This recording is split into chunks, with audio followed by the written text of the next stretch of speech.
solar power packs or power stations. They've become a popular product in the van life, RV life, or living in your car videos. This happens to be a Jackery, but I've owned a Goal Zero and a no-name product, no-name battery station that I bought from Walmart. So I've owned 3 different types of power stations or solar generators. Those are the different names these are referred to.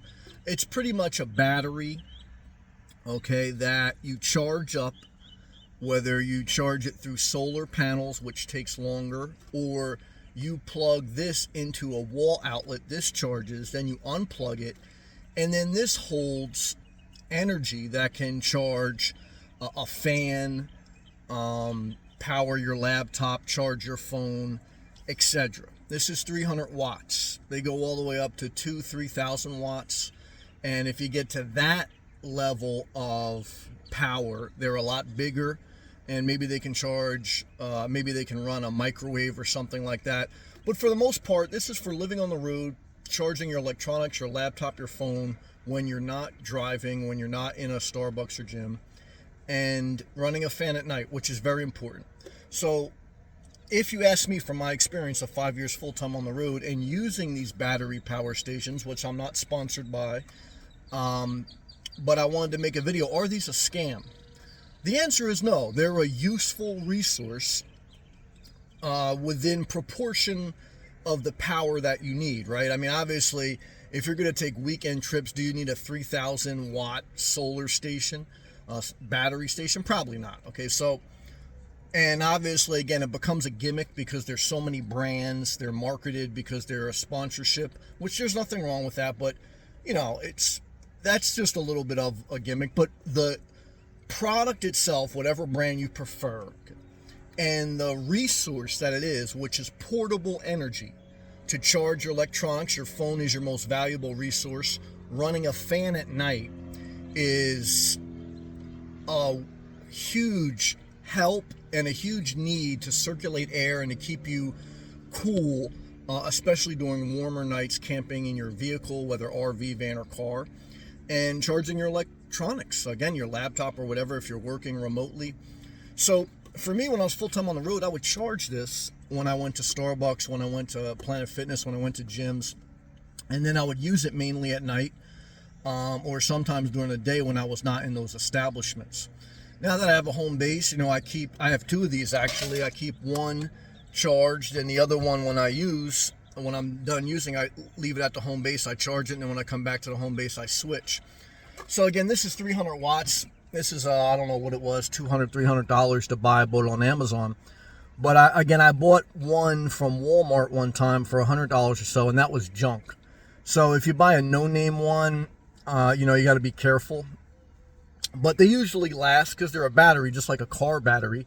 They usually last a couple years if you use them every day. You may get longer than that if you only use them periodically. But for a couple $100 for a 300 watt one at probably an entry level, they're definitely worth it. Because when your car isn't running and you don't have power, you definitely don't want to run a generator all the time. And you need some power to keep your phone charged, to keep your laptop running, to run a fan at night. Running a fan at night is huge.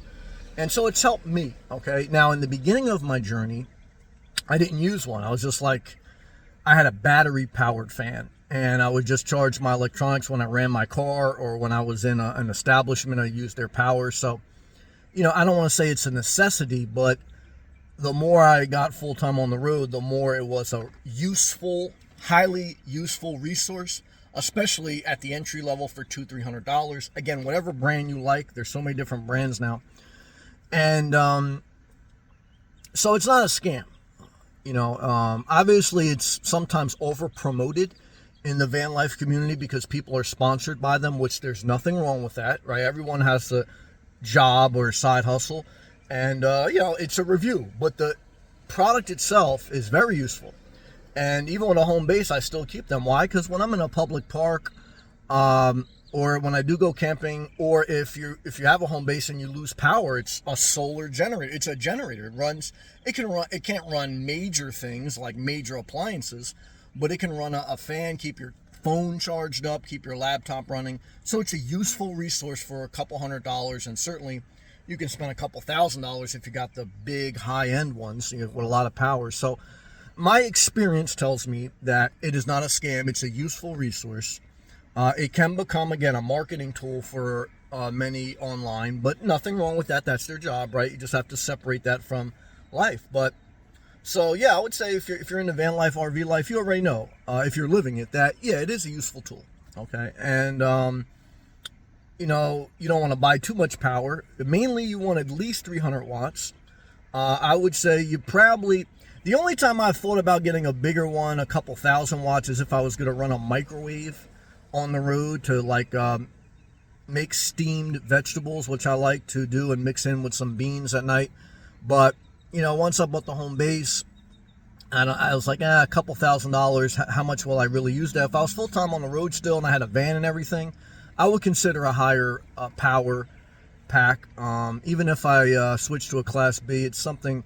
I don't know if I need it in a Class B. It's something I would think about, right? But you have to cost justify everything, right? As far as your lifestyle, your individual lifestyle, and your use for it, your need for it, and how much will you use it. You don't want your power station to become a scam to you, where it sits in your storage unit and you spend 90% of your time in your house or your apartment. Okay?